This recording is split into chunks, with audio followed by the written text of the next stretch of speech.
These days, I wake up every morning with gratitude in my heart, looking forward to what comes next. That wasn't always true. Here's the story I never told on this channel. I grew up in rural Michigan. There was no art school, no inheritance, no one in the family who painted for a living, no one who even believed I could be an artist and make a living doing it. I was just a kid who was good with his hands and stubborn enough to figure the rest out. First, I taught myself to airbrush, and I moved to Las Vegas. I built a career doing murals, motorcycles, backdrop paintings for casino shows. I even did some sign painting back when that was an art form all its own. After several years, I got a little burned out.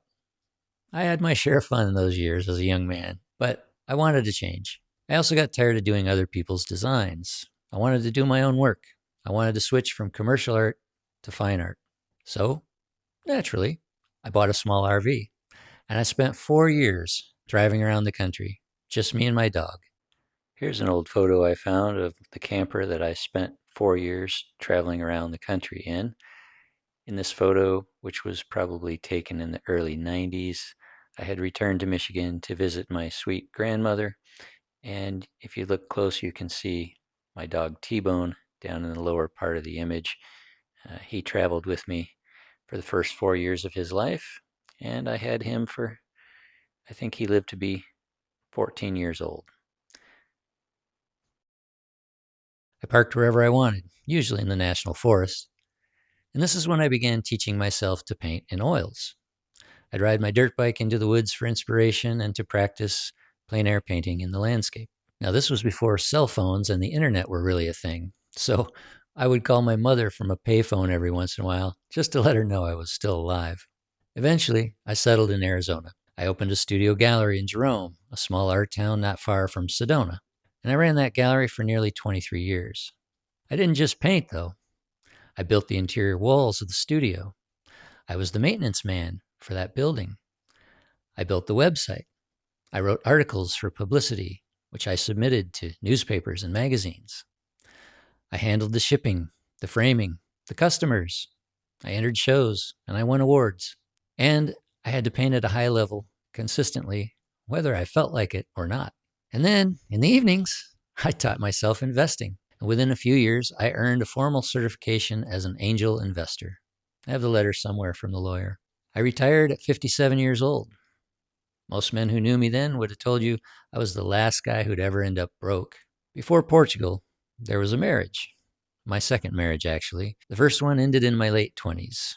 She cheated on me with her boss. I met wife number 2 on a return trip to Las Vegas. I was still living in the RV, but we started dating and ended up moving to Arizona together.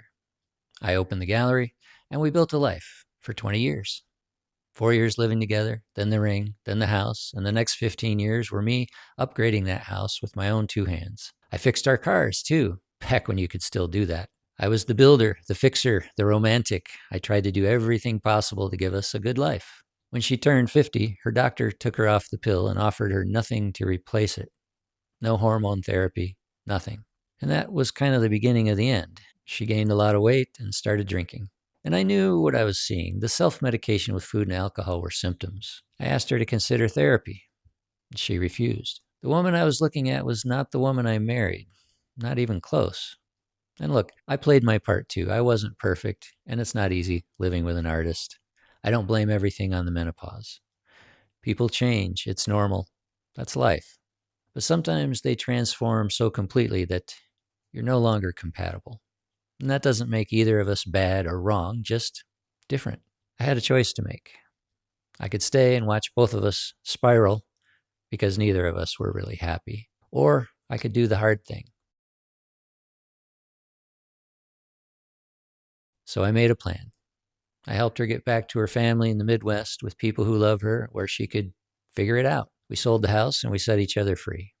And we're still friends today, and I'm proud of that. So by the time I closed the gallery and got on a plane to Portugal, I had already navigated the end of a 20-year partnership, and I was ready to start a new chapter.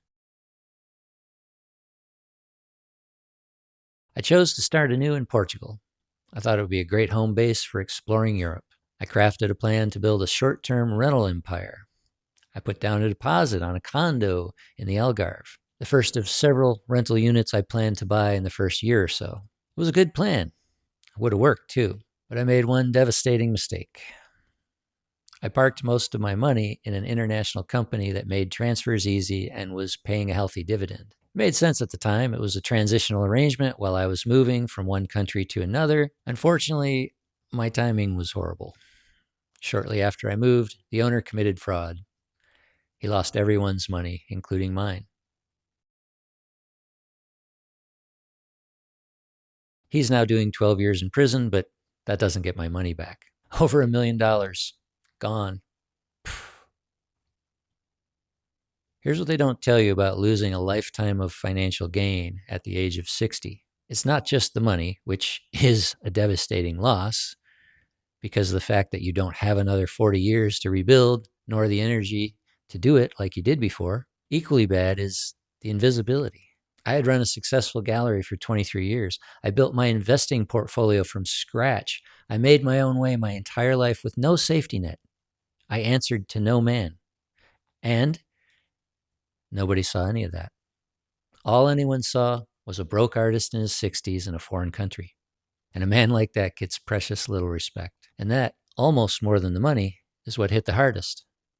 The residue of a lifetime of hard work, dedication, and good choices and sacrifice was simply erased, like it never happened.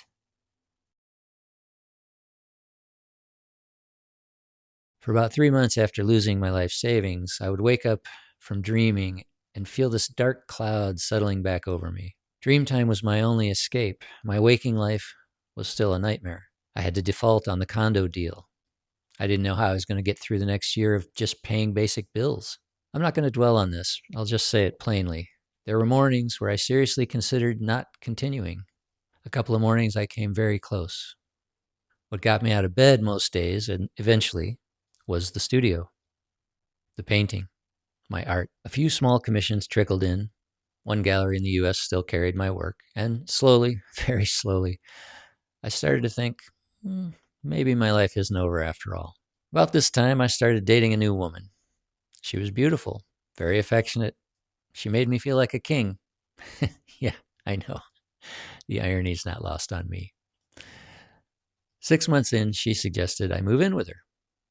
I would pay half of what I had been paying for rent, which would cover her mortgage, and we could be together every day. Seemed like a win-win. In my somewhat depleted state, I said yes. As soon as I moved in, though, everything changed. She lived in a small town outside the city. No expats, no one who would speak English with me, no other artists, none of the creative energy I'd come to love about living in the city. And worse, the way she talked to me changed. She wasn't in love with me. She was in love with what I could provide. And once she had me locked in, she made sure she knew it was her house, her rules. And I, apparently, was the junior partner. One afternoon, after finishing a painting I was proud of, I'd been working in her small, cramped garage, which I'd converted into a barely usable studio. I came inside to tell her about it. I was excited. I told her I thought that the gallery would like it. You see, I was preparing for my first real show at a big gallery in Porto. She looked up and said something like, "Well, it better sell. You're using a lot of electricity running that heater out there all winter." That was not a partner. That was an administrator talking to a lackey. And that condescending tone she used caused something in me to crack wide open. I thought, who was she to talk down to me like that? This woman hadn't accomplished half of what I had in my life. And I started remembering something. I'm still Cody DeLong. And money or not, I'm still a better than average painter. And more importantly, I made my own path my whole life, answering to no one. No guaranteed paycheck, no inheritance, no spouse with a good income, just my own two hands and the belief that I could outwork anyone. That's not nothing, that's everything. I made my exit plan, and when I was ready, I sat her down and told her some of the reasons I was leaving. She was very upset, of course, not because she was losing me, but because she was losing a meal ticket. And for the first time in a long time, I felt like I was stepping back toward my true path. After I moved out, I did some therapy, several sessions between two different therapists. I found them both on BetterHelp, I'm not sponsored by them. I'm just telling you what worked for me. And I learned that I've been dealing with someone with a particular personality type.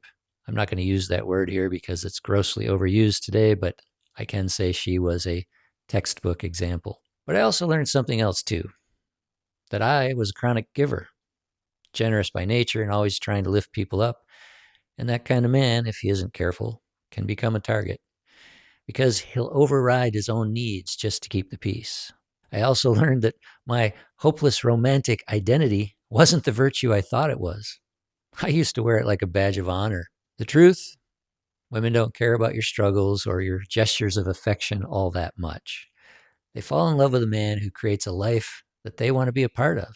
All the time I spent trying to make her feel special was simply time I wasn't spending rebuilding my own life. The thing that finally moved the needle for me was understanding the power of identity. I'd been journaling for years. I'd brain dump everything, read it back, zoom out. There's something about reading your own words back to yourself that helps you keep your life in perspective. But it wasn't until I connected that practice to deliberate identity work that things really clicked. Turns out your identity runs the show. Not your goals, not your ambitions, not your bank balance, your identity. The stories you have about who you are, those run everything. I'd been trying to change my circumstances, but the real work was changing my beliefs about who I was. Today, I live in a great city. I've made real friends here. Expats, Portuguese, people I really like. Some of them now treat me like family, and I feel blessed. I paint, I bike, I work out, I ship work back to the US. I'm building this channel and a coaching business. My finances are not yet fully resolved, but here's what I know. I wake up every morning with genuine optimism. Not fake it till you make it, actually optimistic, because I'm building the life I actually want to live, and that's exciting. What the fraud took was money, status, opportunity, and freedom. Yes, that's all true. But what I found was something no one can take away. Girlfriend or not, money or not, I like me. I'm here to help you move forward. That's what this channel is for. But if you're in real crisis, the kind I was in during those 3 dark months, you need a professional who is specifically trained for that. You'll find some resources in the description below. Please use them if you need them. Now, if you're in that place, not the crisis place, but the drift, and you're wondering how this became your life, or if someone in your life is making you feel like you're just a resource instead of a man, this channel's for you. I'm Cody, and this is King of Me. If this landed, or if any part of this felt familiar, hit subscribe. This is the channel I needed when I was in that garage. Drop something in the comments. Tell me where you are right now. I read them all. And if you're ready to go deeper, the next video to watch is called Stop Riding Passenger in Your Own Life. That's where the full King of Me framework lives. Link in the description. And grab the isolation audit while you're there. It's 5 minutes. It'll show you exactly where the drift is happening. The second half of your life can be the best half. Stop drifting, start leading.